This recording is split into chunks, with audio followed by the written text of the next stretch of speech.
Is there not public seating available in there right now? What's that again? Is there not public seating available in there? I'm not sure. Go ahead and knock on the door.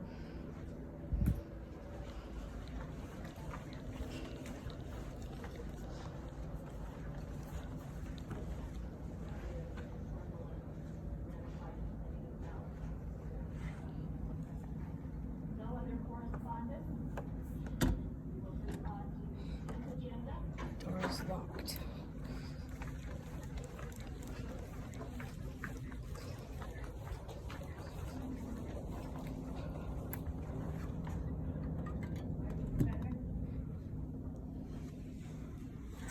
It's been moved by Brett and seconded by Helen that the consent agenda be approved. Is there any discussion?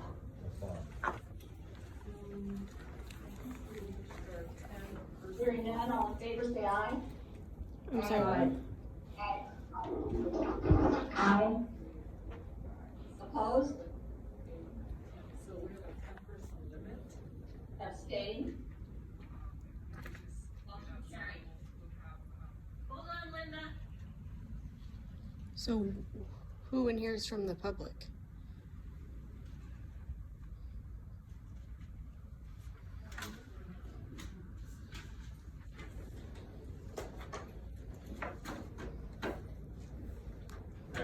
Yeah, she can have it. We'll just play musical chairs. And do you have that? I don't. We would prefer you wear a mask. I can distance, but I can't wear a mask.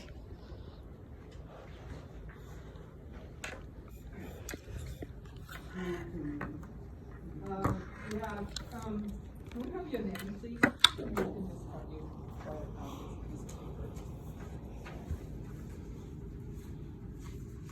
Would you please request the guest that she sign in?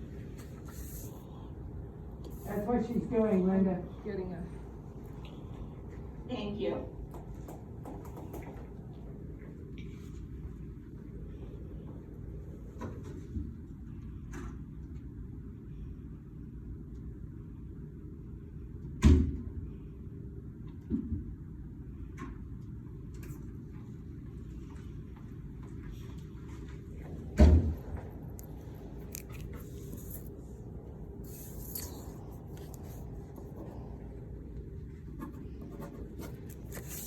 Can you pin it so we can reach your name, please?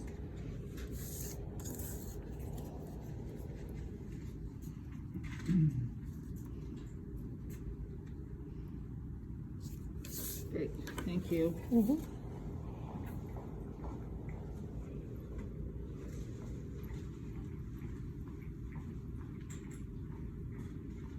Are we ready to move on?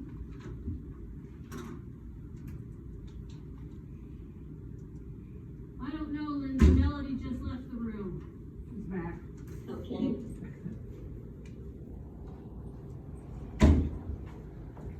Okay, are there any items that need to be added to the non-action items? Anything that needs to be added for under discussion? There isn't any to be added to the non-action item, and we're not adding anything to the action item either. I just wanted to point out that, I invited Susan Buxton to join our board for the discussion on item 4. Youth school allocated. 4.E, and she is, available after 3 o'clock. So if we could just move her to the last of the action items, that would be great. Okay, I would entertain a motion to make that amendment to the agenda.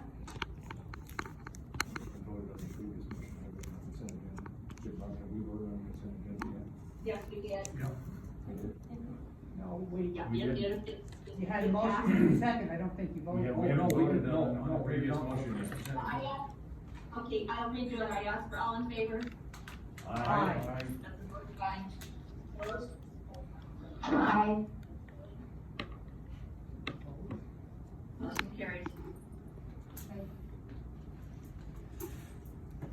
Thank you, Rebecca. motion that we amend the order of the action items on the agenda? This is Brent, I so move. Roy Hubert seconds. It's been moved by Brent, seconded by Roy, that we amend the action items on our agenda, putting the discussion for Susan Buxton at, you said 2 o'clock, Melody? 3 o'clock. Surely 3 after o'clock? 3. Yeah, she's got Okay. 2 other things going on. Is there any further discussion? Hearing none, all in favor of the amendment, to amend the agenda, say aye. Aye. Aye. Opposed? Abstained? Motion carried.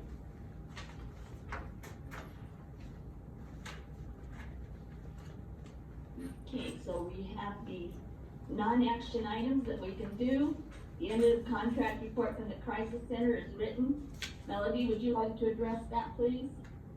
Yes, so, what we have here is an annual report from the crisis center. And I have emailed and made calls to Frank, to request the end of, contract report. And I was told that, he's gonna try to work on it. And so far I have not received it yet, but we do have the end of,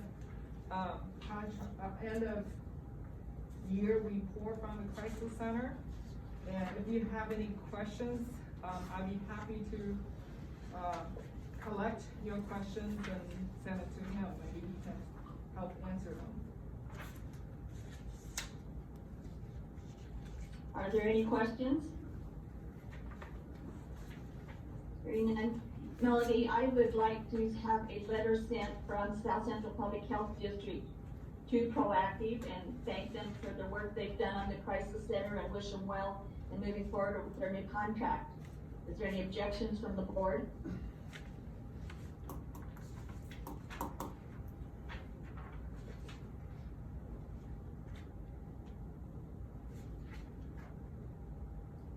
Hearing none, would you please see that that gets done, Melody? Absolutely. Thank you. Update on COVID response, Jeremy? Sure. Read all in your packets. 3.0 in your packets. So this is a spreadsheet I did just to track the costs across all of the sub-grants and other funding sources that we have for COVID. You'll see that our total cost for so far since March is just over $1 million. Of that, we have not collected $589,000. Most of that is CARES Act money. We did see our first big CARES Act payment in December, so I made an amendment that shows December 2020 month-to-date collections. At the bottom, 118,000. We collected, that was for our March through June contact tracing. So I'm feeling pretty good that at some point we will get most of our CARES Act dollars paid by the state. That leaves a balance uncollected of about 470,000. 210,000 of that is CARES Act money that's outstanding with the state currently, which I do feel like they will probably pay us at some point. If they paid the first one, I don't know why they would not pay the rest. The supporting documentation is all the same, so should be moving forward. And then the rest of that, most of it is sub-grant payments, and those are always 60 to 90 days past when like we do the service in November, we get paid, we bill that out in December, we get paid in January or beginning of February. So most of it's just a timing issue for collection. So I'm feeling pretty good. There will probably be some small balances of indirect. We couldn't bill the indirect to the CARES Act, so there will be some balances of those dollars that won't get covered by anything, but most of it will be collected from sub-grants or the CARES Act, so. Madam Chairman, a question? Yes, go ahead, Brett. You said 589,387. And Yes. you said, what's the balance you're waiting on from the state to? 200, well, so of that 589, we were waiting for 330,000, but we got 118 just recently, like last week. Okay. So there's a balance of 210,000.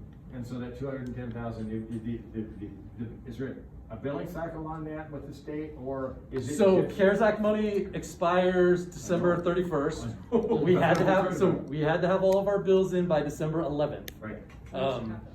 Which happened, correct? All the bills are in. We have, plus we billed, like we did a preemptive bill for December, like an estimate of what we expected our cost to be. So I've also submitted that. That's not included in the 210, or, cause I don't know what that number is yet. I did send one in for 70,000 saying, I expect my billing amount to be 70,000. Based on what happened in November. And But- this is, you're sending this into Department of Health and Welfare? No, No. the SCO is, yeah, CFAC So is that's under being handled through SCO. DFM then?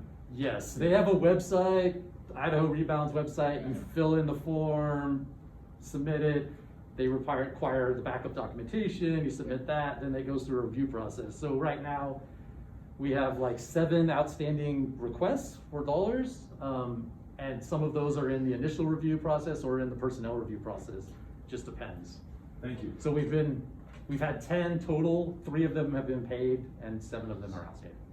And we expect them to be paid because we're following the exact same Yeah, process, right. documentation. Once I got the first one paid, Yeah. Phew. yeah, once the first one was settled, I feel much better about the other I would ones too. I being would. settled, right? There was no limitation to how much, and Cassia County, we had a limit of how much we owed. So the state set apart, for contact tracing, like $7 million, so, up to that 7 million, I don't know what the other districts look like, if they look similar to us. I mean, I'm really looking only like 500,000 from the state for Yeah. contact tracing. That's good. Maybe Boise will be higher than that, but 6, 7 should be similar in dollar amount to us. I can't imagine that we're pushing that $7 million limit, but, so, yeah. Jeremy? Yes. On your, 3 all in the, Dropbox saying you have current uncollected of 470,000. That's correct. Okay, so that's how much that we are expecting to get reimbursed for. So that 470 is partly CARES Act dollars and partly sub-grants through IDHW. So, 210, there's an additional 210 that's outstanding currently to the CARES Act of that 470. And then the rest of that mostly is sub-grant payments that are just on their normal 60, 90-day cycle. We're getting, they're coming in regularly, it's just, there's some outstanding because of, we haven't billed November's, October's we billed, and some of that's trickling in now, but some of it will trickle in January. It just depends on the payment cycle. So, Okay, thank you. You're welcome. Would it be possible in the future to list how much of that outstanding balance is actually CARES Act dollars? yeah. Yeah, I made a note on mine, that's where I have, that's where the 210,000 is. I have a note on mine where that says CARES Act outstanding, $210,872.81. If you wanna know exactly. If you could list that on the information the board and stuff gets and what's in the Dropbox in the future, that would be great. Okay, yeah, you guys could, I'll just do this, I'll continue to do the spreadsheet I provided. December. I'll continue to provide this spreadsheet to the board at board meetings. I've been doing it for Josh, for PHP to track for reporting, so it's fine. No big deal. He's already. Be great, thanks. Thank Want you. to have another job. Bob, I apologize to you. I skipped over your executive council trustee committee call report. Would you mind giving that now, please? Well, there wasn't, we don't have a lot to talk about. Main thing we discussed was the, potential of getting the lobbyist, also as to what we think that the, legislature here in Idaho, what they're going to do, whether we need a lobbyist or not, and right now, it looks to me like they're gonna spend the bulk of their time on property tax issues. Okay, well, maybe they'll And, skip us and that altogether. doesn't look good at all. That won't So, hurt our. I don't suspect that we're gonna, I think we'll slide under the radar unless something changes dramatically, and what I've been talking. We had a meeting yesterday with Kelly Anthony, and he didn't anticipate any problems with the health, public health. Well, that's good to know. And that Yeah, was the thank main you, Bob. consensus of our I meeting. have one question. Melody, you had requested some information from Melissa Kites, our attorney, about the legality of the lobbyists being hired by the health districts with tax dollars. Is that bill going to be sent to the Idaho Association of Boards of Health? I'm gonna Are they gonna definitely, send it out among the 7 districts? I'm going to try, right now, District Two has that checkbook, so I'm gonna ask Carol, see if we can write a check from the association instead of our district. So, I'm waiting for the bill to show up, so I can follow up on that. Okay, because yeah, that needs to, where it was relative to all 7 districts, because we do have attorneys within our circle of individuals that probably could have answered that too with no cost. So I would see if we can get IABH to help with the bill a little bit, rather than just us because we're the health district, host district for next year. Okay, Josh and Logan, item number 40 in your packet. Yes, thank you, Linda. So I'll give you a quick update on where we're at with cases and our investigations, and then